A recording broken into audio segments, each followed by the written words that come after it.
வணக்கம். சின்ன குரூப் சேனலுக்கு உங்கள் அனைவரையும் அன்புடன் வரவேற்கிறேன். இன்றைக்கி என்னுடைய மகனுடைய ரூம் க்ளீனிங் ஒர்க்கு நடந்ததுங்க.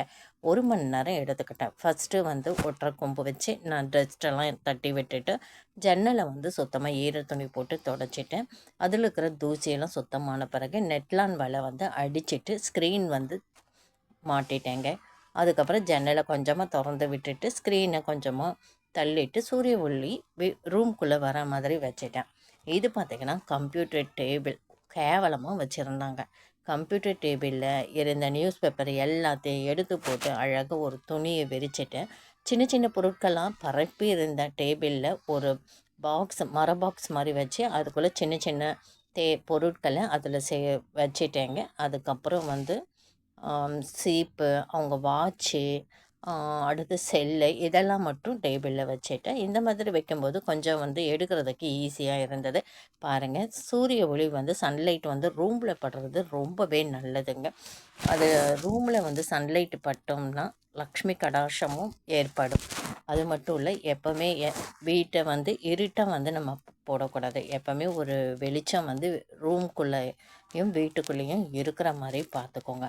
அடுத்து பார்த்திங்கன்னா ஜன்னலில் நாங்கள் அந்த ஒர்க்கை நெட்டு போட்டுட்டு நான் ஸ்க்ரீனும் போட்டுட்டேன். அதுக்கு அடுத்து செல்ஃபு, ஒரே செல்ஃபு இல்லை ஃபுல்லாகவே துணி. என்ன தான் நீட்டாக மடித்து வச்சாலும் ஒரு துணியை ரெகுலராக டெய்லி எடுக்கும்போது எல்லாம் சரிஞ்சு விழுந்துடும். அதுக்கு எடுத்து தூசி தட்டி தொடச்சி நியூஸ் பேப்பர் போட்டு அதே மேலே துணியை அழகாக அடுக்கி வச்சு ஒரு செல்ஃபை மட்டும் காலியாக வச்சுட்டேன். பெட்டு என்ன தான் நம்ம விரித்தாலும் சுருக்கங்களோடு கலைஞ்சி இருக்குங்க.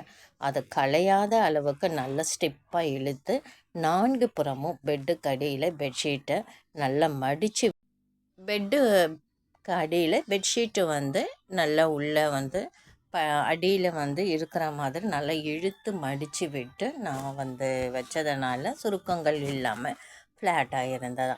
நம்ம என்ன தான் க்ளீன் பண்ணாலும் வீட்டில் இருக்கிறவங்க ஒத்துழைப்பு இருந்தால் தான் வீடு சுத்தமாக இருக்கும். நாங்கள் லேடிஸ் மட்டும்தான் செய்யணும், நம்ம செய்யக்கூடாதுன்ட்டு ஆண்கள் இருக்கக்கூடாது. அவங்களும் அவங்களால இயன்ற சின்ன சின்ன உதவிகள் செய்யலாம். தலகாணி உரை, பெட்ஷீட்டு இதெல்லாம் வாரத்துக்கு ஒரு முறை துவைத்து போடுவது ரொம்பவே நல்லது. ஏன்னா நமக்கு கிருமிகள் அதில் ஒரு ரொம்ப நாள் ஆன தலகாணியில் பார்த்திங்கன்னா உள்ள கிருமிகள் இருக்கும். அது கண்ணுக்கு தெரியாது. அதனால் எப்போவுமே பெட்ஷீட்டு தலகாணி உரையை துவைத்திடுங்க. தலகாணி உரையை டெட்டால் தண்ணியில் போட்டு நல்ல வெயிலில் காய வச்சு எடுங்க.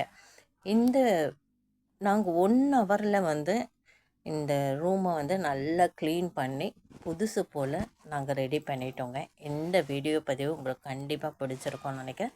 இந்த வீடியோ பதிவு பிடிச்சிருந்தால் லைக் பண்ணுங்கள், ஷேர் பண்ணுங்கள், சப்ஸ்கிரைப் பண்ணுங்கள், கமெண்ட் பண்ணுங்கள். நன்றி.